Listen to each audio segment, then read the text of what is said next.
오늘 말씀 제목은 가장 중요한 비전입니다. 그 후에 예수께서 디베라 호수에서 또 제자들에게 자기를 나타내셨으니 나타내신 일은 이러하니라. 시몬 베드로와 디두모라 하는 도마와 갈릴리 가나 사람 나다나엘과 세베대의 아들들과 또 다른 제자들이 함께 있더니 시몬 베드로가 나는 물고기 잡으러 가노라 하니 그들이 우리도 함께 가겠다 하고 나가서 배에 올랐으나 그날 밤에 아무것도 잡지 못하였더니 날이 새어갈 때에 예수께서 바닷가에 서셨으나 제자들이 예수이신 줄 알지 못하는지라. 예수께서 이르시되 얘들아 너희에게 고기가 있느냐? 대답하되 없나이다. 이르시되 그물을 배 오른편에 던지라. 그리하면 잡으리라 하시니 이에 던졌더니 물고기가 많아 그물을 들 수 없더라. 예수께서 사랑하시는 그 제자가 베드로에게 이르되 주님이시라 하니 시몬 베드로가 벗고 있다가 주님이라 하는 말을 듣고 겉옷을 두른 후에 바다로 뛰어내리더라. 다른 제자들은 육지에서 거리가 불과 한 50칸쯤 되므로 작은 배를 타고 물고기 든 그물을 끌고 와서 육지를 올라보니 숯불이 있는데 그 위에 생선이 놓였고 떡도 있더라. 예수께서 이르시되 지금 잡은 생선을 좀 가져오라 하시니 시몬 베드로가 올라가서 그물을 육지에 끌어올리니 가득히 찬 큰 물고기가 153마리라. 이같이 많으나 그물이 찢어지지 아니하였더라. 예수께서 이르시되 와서 조반을 먹으라 하시니 제자들이 주님이신 줄 아는 고로 당신이 누구냐 감히 묻는 자가 없더라. 예수께서 가셔서 떡을 가져다가 그들에게 주시고 생선도 그와 같이 하시니라. 이것은 예수께서 죽은 자 가운데서 살아나신 후에 세 번째로 제자들에게 나타나신 것이라. 그들이 조각 먹은 후에 예수께서 시몬 베드로에게 이르시되 요한의 아들 시몬아 내가 이 사람들보다 나를 더 사랑하느냐 하시니 이르되 주님 그러하나이다. 내가 주님을 사랑하는 줄 주님께서 아시나이다. 이르시되 내 어린 양을 먹이라 하시고 또 두 번째 이르시되 요한의 아들 시몬아 내가 나를 사랑하느냐 하시니 이르되 주님 그러하나이다. 내가 주님을 사랑하는 줄 주님께서 아시나이다. 이르시되 내 양을 치라 하시고 세 번째 이르시되 요한의 아들 시몬아 내가 나를 사랑하느냐 하시니 주께서 세 번째 내게 나를 사랑하느냐 하심으로 베드로가 근심하여 이르되 주님 모든 것을 아시오매 내가 주님을 사랑하는 줄을 주님께서 아시나이다. 예수께서 이르시되 내 양을 먹이라. 아멘. 네, 할렐루야. 한 주간도 참 많이 수고하셨죠. 또 힘들고 어려운 일도 많이 있었을 텐데 그래서 제가 유머를 준비했습니다.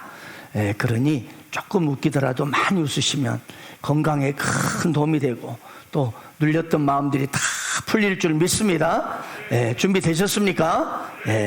할아버지와 할머니가 TV 퀴즈쇼에 나오셔서 이제 단어 알아맞히기 게임을 했습니다. 주차 금지라는 단어가 딱 나왔어. 그때 할아버지가 차를 여기에 세우면 안 된다. 이걸 네 글자로. 그래서 할머니가 약간 자신 없이 말했습니다. 대지 마라. 할아버지 아니 그거 말고 다른 말로. 이번엔 할머니가 확실히 찬 소리로 말했습니다. 딴 데 대라. 다른 말. 자 빛에 있어라. 오늘 또 예배 가운데 하나님께서 웃음뿐만 아니라 여러분의 깊은 곳을 만지시고 또 깨끗하게 씻어주시고 또 행복한 마음이 평안한 마음이 넘치기를 축복합니다. 자, 오늘 우리가 읽은 본문 말씀 요한복음은 이 전체 흐름상 20장에서 끝나야 자연스럽습니다. 자, 20장 끝부분을 보십시오. 오직 이것을 기록하면 너희로 예수께서 하나님의 아들 그리스도심을 믿게 하려 하며 또 너희로 믿고 그 이름을 힘입어 생명을 얻게 하려 함이라. 이렇게 딱 끝나면 아주 자연스럽고 좋아요.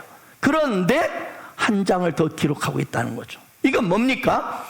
이 요한복음에서 결코 뺄 수 없는 내용, 포기할 수 없는 내용을 이 21장에 기록하고 있기 때문입니다. 21장에서는요 복음을 전하거나 병을 고치거나 기적을 행하는 그런 어떤 내용은 없습니다.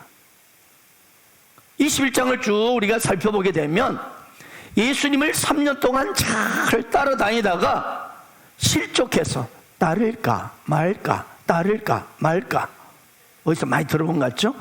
이렇게 고민하는, 방황하는 제자들의 모습을 보게 됩니다.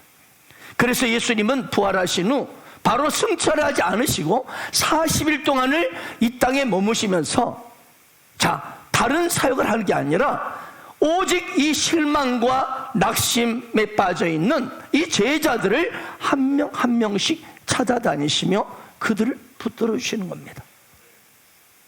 상처받고 방황하고 스스로에게 정죄하고 이런 제자들을 만나 그들에게 밥을 먹여주시고 그리고 위로하고 용기를 주고 격려를 하는 장면들이 쫙 나옵니다. 그래서 저는 오늘 본문 요한복음 21장에 기록된 이 부분이야말로 그 어떤 기적의 현장보다도 가장 큰 기적의 현장이라고 저는 믿습니다. 오늘 21장을 살펴보게 되면 실패자로 자책하면서 인생 캐세라세라 될 대로 되라 하면서 이렇게 영혼이 완전히 파리해져서 죽어가는 그런 인물들이 등장합니다. 한때 비전을 받았습니다. 하지만 그 비전을 포기해버리고 어쩔 바를 모르는 사람들입니다.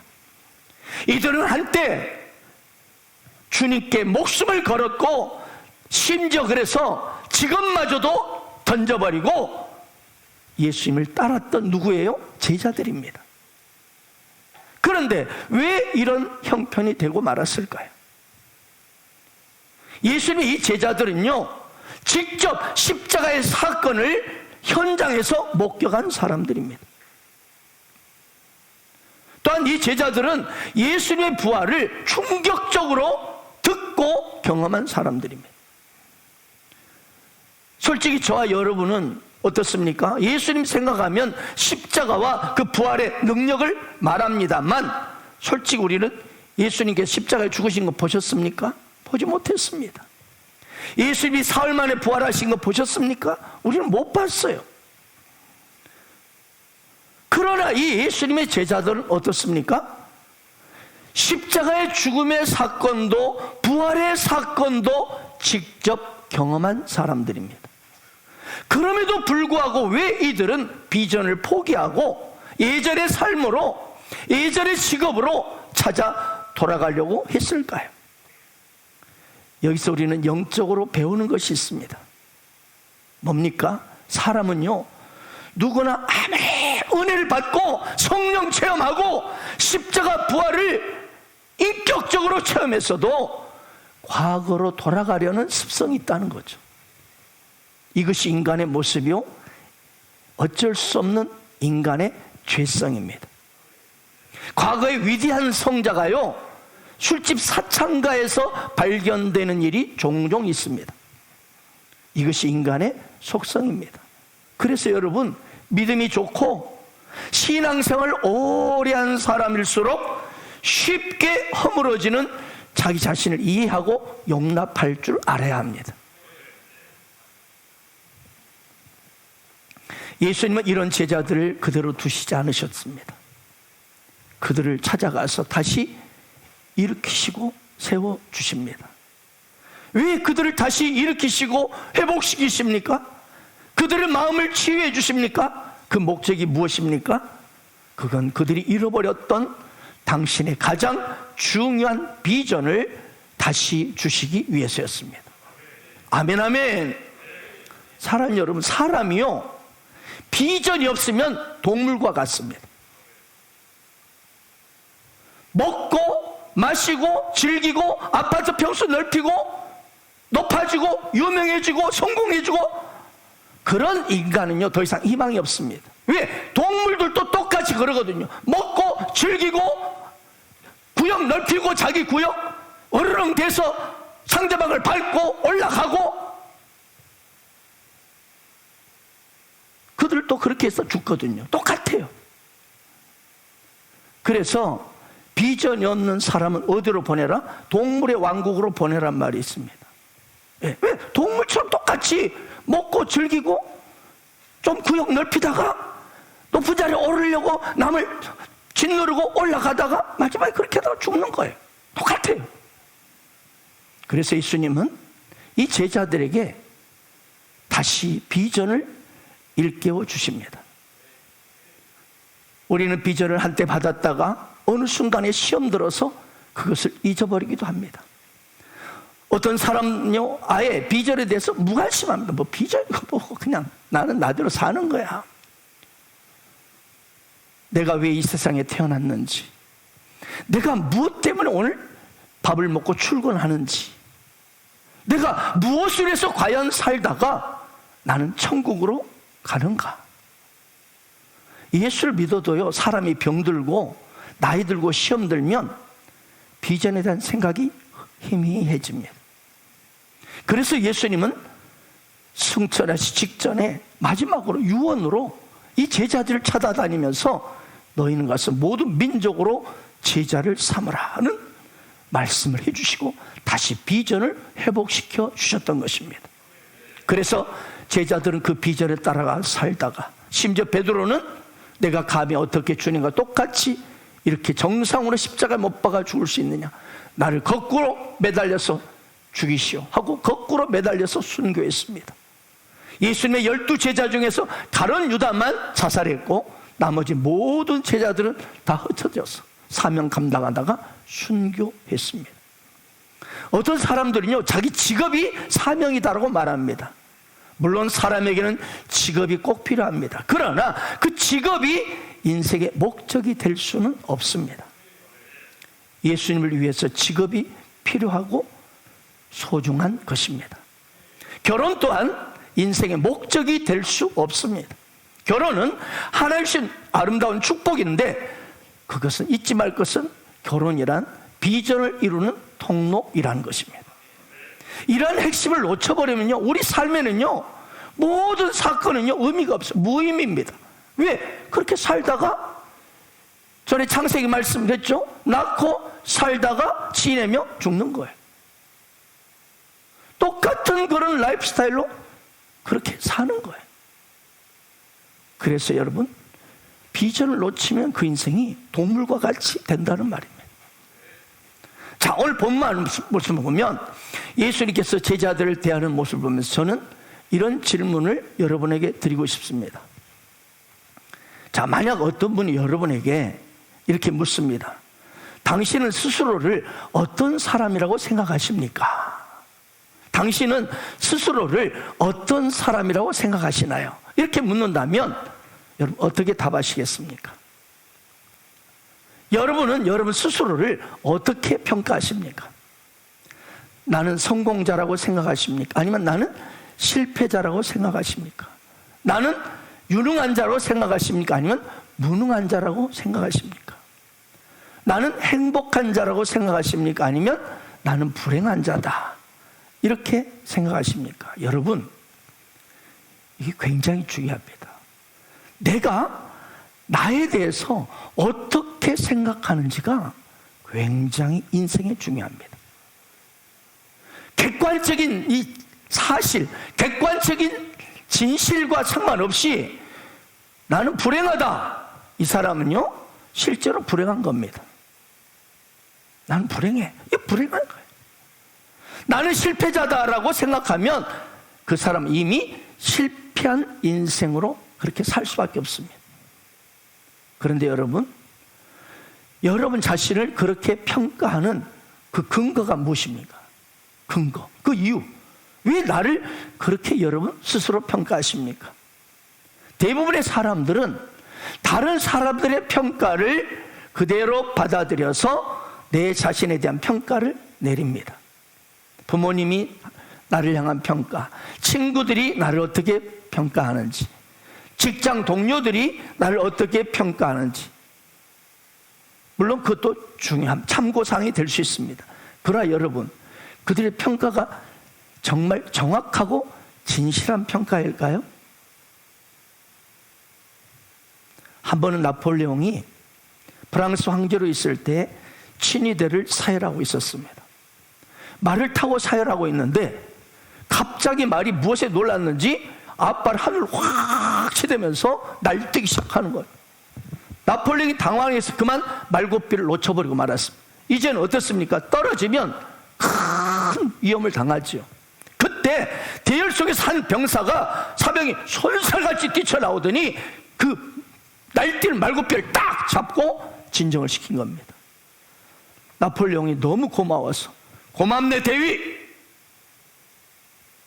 그러니까 사병이 폐하, 저는 대위가 아니고 사병입니다 말했어. 그래? 그럼 지금까지 자네는 사병이었지만 이제부터는 대위네, 대위. 내가 지금 이 자리에서 자네를 대위로 임명하네. 그리고 나폴레옹이 이제 갔습니다. 이 사병은 어안벙벙했지만 잠시 후 정신을 좀 차리고 어디로 갔을까요? 저쪽에는 사병들이 모여 있습니다. 이쪽에는 장교들이 모여 있습니다. 어디로 갔을까요? 장교의 대열에 딱 들어갔습니다. 그리고 거기에 딱 서 있었습니다. 그때 거기에 있는 장교들이 눈을 부라리며, 야, 이 멍청한 놈아, 여기는 장교들이 있는 곳이야. 어디 감히 사병이 장교 자리에 있냐? 얼른 저쪽으로 가지 못해? 그러나 이 사람은 조금도 굴하지 않고, 나는 대위요. 아니, 자네는 지금 사병 복장이잖아. 복장은 사병이지만 나는, 내 계급은 대위요. 야, 이 정신 나간 놈아, 누가 너보고 대위로 임명했냐? 그때 사병이 말합니다. 나폴레옹 황조께서 나를 방금 전에 대위로 임명하셨어. 장교들은 아무 말도 할 수 없었습니다. 중요한 것은 황제의 결정입니다. 여러분, 다른 사람이 나를 어떻게 보는가? 물론 참고할 수 있습니다. 하지만 여러분, 더욱 중요한 것은 만왕의 왕이신 하나님, 아멘, 나를 창조하신 온 우주의 하나님께서 과연 나를 어떻게 평가하시느냐, 어떻게 보시느냐가, 그게 바로 진실이요, 그게 바로 나의 진정한 평가인 것입니다.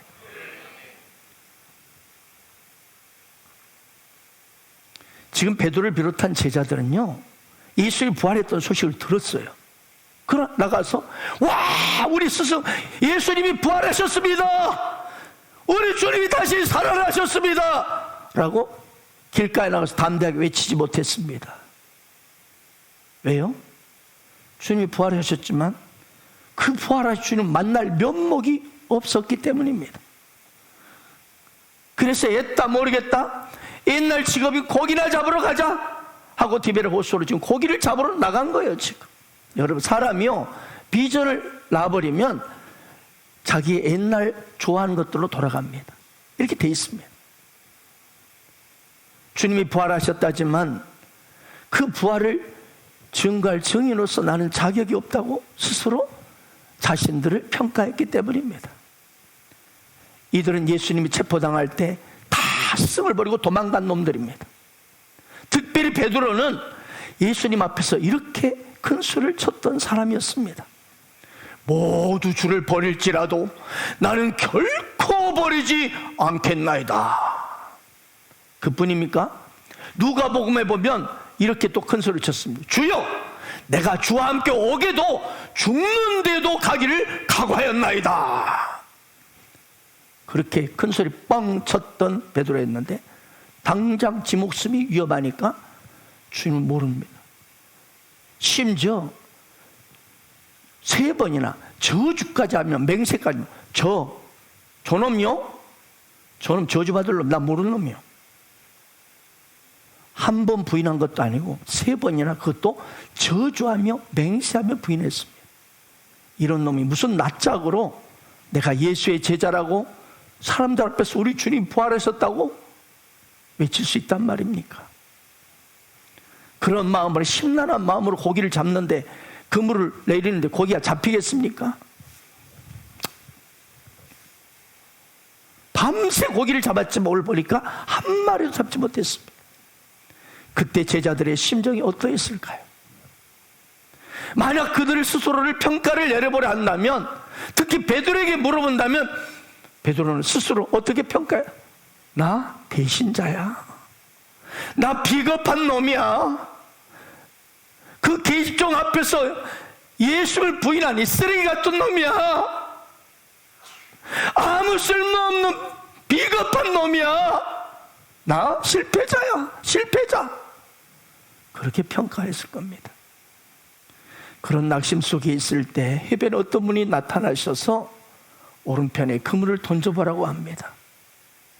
오른편에 그물을 던졌더니 물고기가 가득 잡혔어요. 153마리가 잡혔다고 되어 있습니다.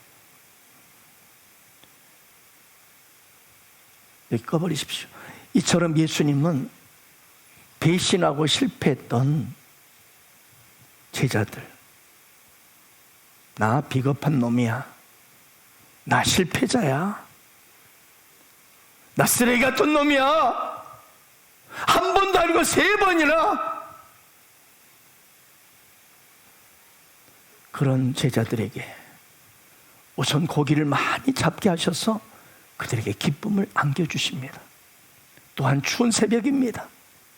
배가 너무나 고픈 시간에 숯불을 탁 펴놓고 따뜻하게 해놓고 빵을 준비해 주셨습니다. 이처럼 예수님은 상처받은 인간, 자기를 배반한 사람들을 야단치지 않았습니다. 가늠하다 현장에서 붙잡힌 여인에게 왜 그런 짓을 했느냐 묻지도 않았습니다. 여러분, 예수님은요 이처럼 우리의 수치와 부끄러움을 그것을 따지고 부끄러움과 수치를 책망하는 분이 아니십니다. 실패에 대해서 질책하지 않으셨습니다. 베드로를 향해 야, 너 어쩌면 그럴 수 있냐? 내 앞에서 그렇게 옥에라도 가고 같이 죽는다며 그렇게 큰 소리 치는 건 나를 3번이나 부인해? 그것도 나를 향해 저주를 해? 묻지 않으셨습니다. 부활하신 주님께서는 이 실패한 제자들을 보시고 뭐요? 처음 하신 일은 고기를 구워서 따뜻한 빵과 함께 그들을 주었다는 것입니다.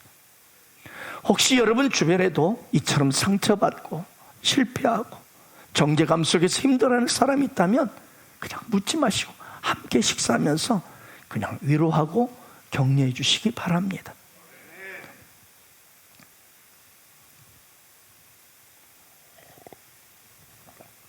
함께 조반을 다 먹은 후에 특별히 주님께서는 다른 제자들보다 베드로에게 묻습니다.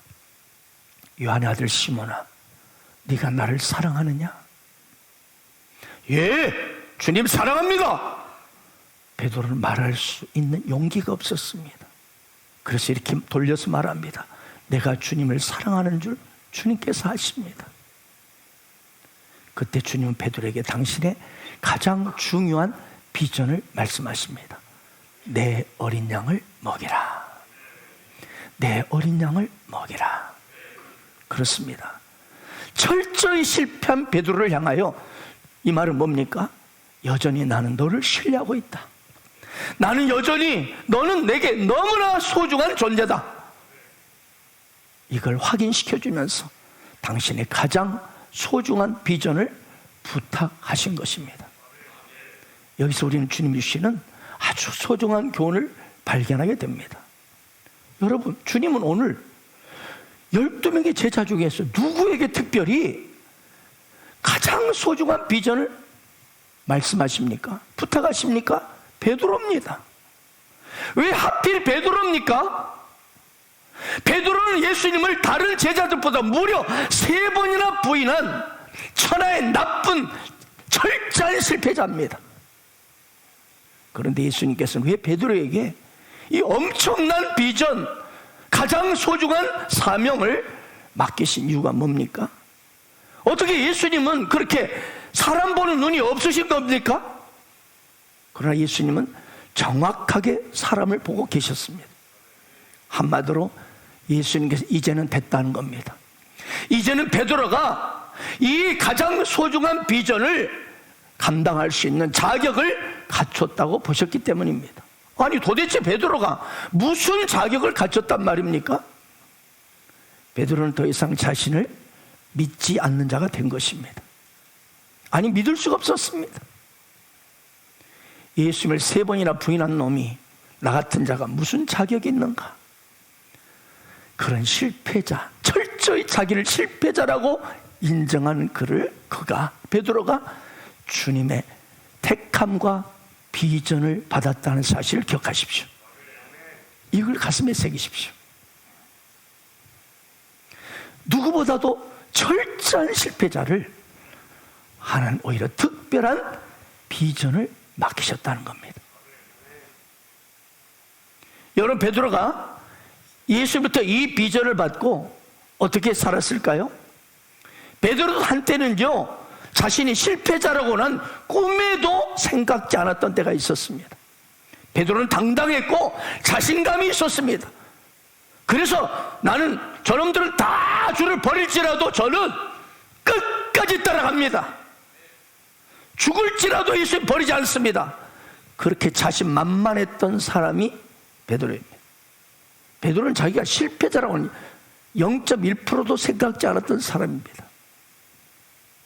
그러나 지금 베드로는 자기가 실패자라고 하는 사실을 부인할 수가 없습니다. 자신이 예수님을 저주까지 하면서 3번이나 부인했던 이 사실을 어찌 그가 잊을 수 있겠습니까? 그렇기 때문에 그가 어려운 일 올 때마다, 그 큰 문제를 만날 때마다 베드로는 그런 철저히 실패한 나를 찾아오셔서 따뜻하게 나를 품어주시는 그 사랑, 그 사랑에 감격했고, 그래서 주님, 저도 주님 사랑합니다 라는 그 고백으로 비전의 자리를 결코 떠나지 않고 끝까지 그에게 닥친 십자가를 외면하지 않고 그 비전을 이루어 갔던 것입니다. 결국은 베드로를 통하여 하나님 교회를 세우셨고 위대한 일을 해내셨습니다. 베드로는 자신의 철저한 실패 앞에 다가온 주님의 무조건 사랑, 그것이 베드로의 어마어마한 사역의 능력이 되었던 것입니다. 그래서 그는 어떤 일 하든지 결코 자신을, 사람을, 무엇을 의지하는, 오직 주님의 사랑만을 의지했습니다. 여러분, 베드로가 사역하는 동안에 배신을 얼마나 많이 당했을까요? 베드로를 속을 썩히는 사람을 얼마나 많이 만났을까요? 그러나 그 어떤 사람 만나도 베드로가 이제 누구를 배은망덕한 놈, 배신자 정죄할 수 있겠습니까? 내가 그런 놈인데. 자신이 이미 예수님을 3번이나 부인했는데 용서받은 사람이잖아요. 전혀 자격이 없는데도 주님은 나를 사도로 불러주셨다는 거죠. 그러니 그 어떤 사람도 용서하고 사랑하며 살 수밖에 없었던 것입니다. 바로 그 철저한 실패자, 이게 하나님께 쓰임받을 수 있는 자격입니다. 나는 단 1%도 가능성이 없는 놈이다. 주님의 사랑이 아니면, 주님의 은혜가 아니면 난 단 1%도 하나님 앞에 나는 아무것도 아닌 존재다. 그 사람을 하나님이 철저히 자신을 실패자라고 인정한 그 사람에게 하나님 가장 소중한 비전을 주신다는 것입니다. 왜? 그때마다 그는 다른 거 의지하지 않고, 내 자신도 의지하지 않고, 사람도 의지하지 않고, 어떤 돈이나 문제를, 어떤 상황에 의지하지 않고 오직 주님의 사랑만을 의지하기 때문에.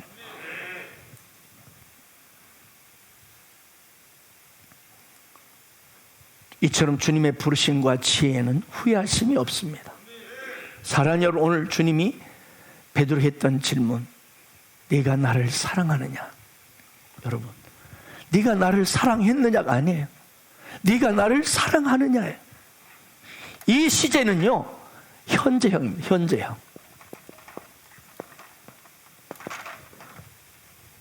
이 말씀은 뭐냐? 주님은 우리의 과거를 전혀 묻지 않으신다는 겁니다. 과거는 과거는. 겟세마네 동산에서 내가 피땀 흘려 기도할 때 너희들은 잠퍼 자고 있었지? 과연 너희들이 나를 사랑했더냐? 내가 로마 병사들에게 체포당할 때 그날 밤 너희들은 과연 나를 사랑했더냐? 과거를 묻는다면 제자들은 할 말이 없었을 것입니다. 그런데 주님은 과거에 나를 얼마나 사랑했느냐 묻는 것이 아니고 지금 내가 나를 사랑하느냐, 현재형으로 물으시는 거예요. 할렐루야. 그것은 더 이상 너의 과거를 묻지 않겠다는 것입니다. 또 너의 과거의 어떤 상황들을 내가 다 책임지겠다는 것입니다.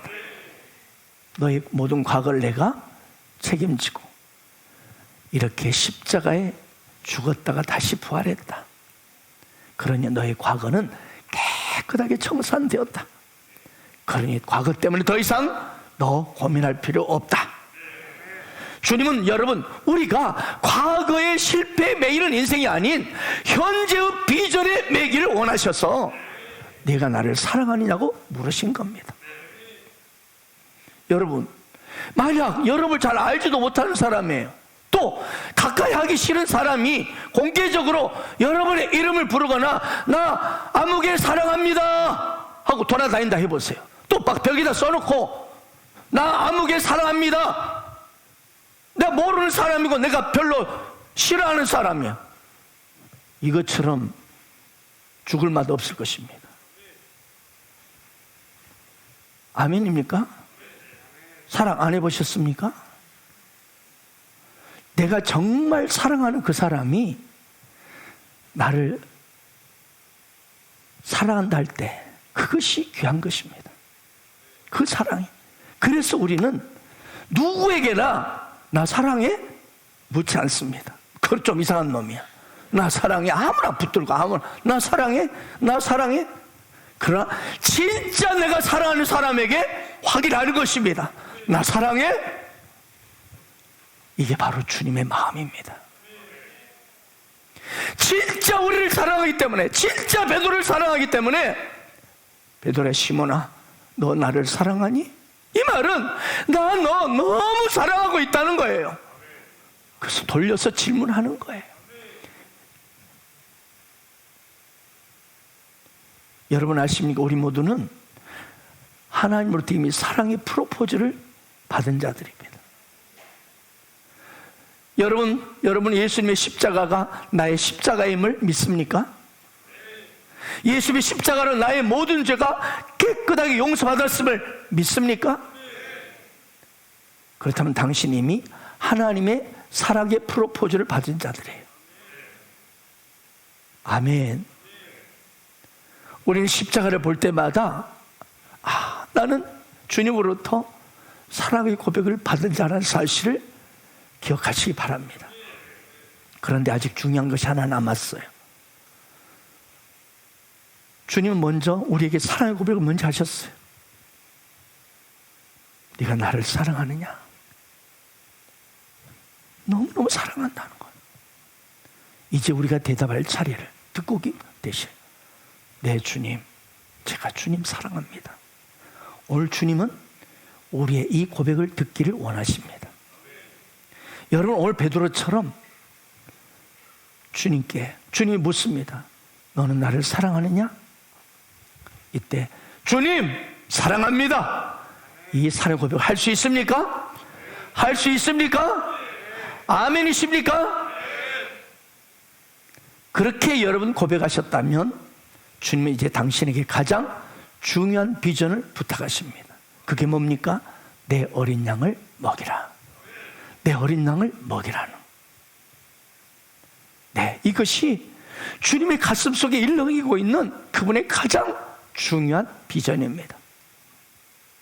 오늘 예수님은 이런저런 환경과 상황으로 인해서 희미해지고 나태해져 버린 우리들에게 다시 한번 당신의 가슴에 있는 가장 중요한 비전을 말씀하십니다. 내 어린 양을 먹이라. 이 말씀을 다양하게 해석할 수 있겠지만 저는 주님이 말씀하신 어린 양, 이 어린 양을 먹이라의 어린 양의 첫 번째는 말씀 그대로 직역할 때 이 시대의 어린 양들, 저는 다음 세대들이라고 해석하고 싶습니다. 어린 양, 다음 세대들. 우리는 오늘 다음 세대 비전 센터를 위한 헌신 예배를 드리고 있습니다.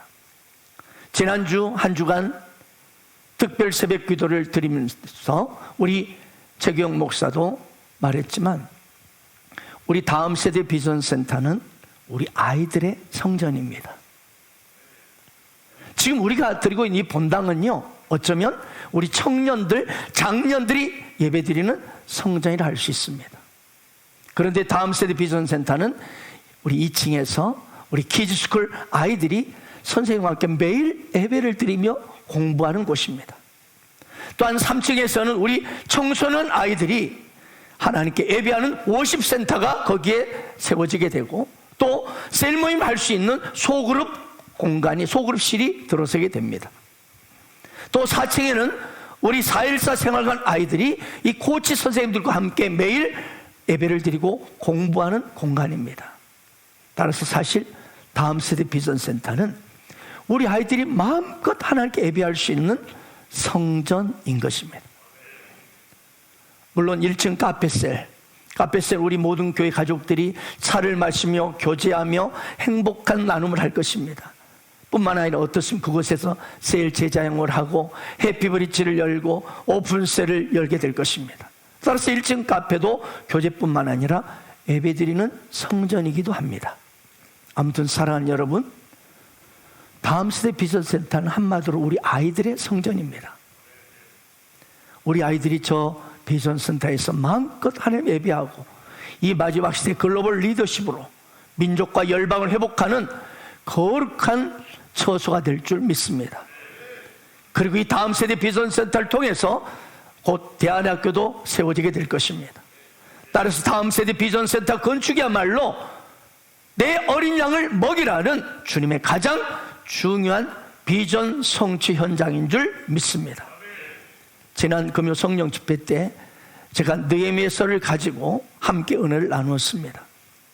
하나님의 비전 성취에는요, 여러 가지 대적들의 방해가 있습니다. 비웃음도 있고, 너희들이 뭐 군사력이 있어, 경제력이 있어, 조롱하고 비판하고 심지어 공격까지 합니다. 하지만 분명한 것은요, 하나님의 비전은 반드시 이루어진다는 것입니다. 왜요? 하나님의 비전은 하나님이 너무나 기뻐하시고 갈망하고 하나님의 명하신 것이기 때문에 하나님의 절대 보호 아래서 절대 능력이 함께하기 때문에 반드시 이루어지고야 마는 것입니다.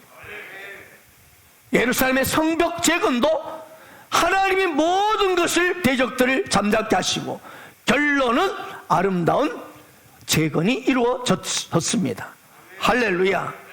따라서 오늘 우리가 지금 예배드릴 이 성전, 이 아름다운 성전은 우리 청년과 장년들을 위한 제1성전이라 한다면, 저기 다음 세대 비전센터는 바로 다음 세대를 위한 제2성전입니다.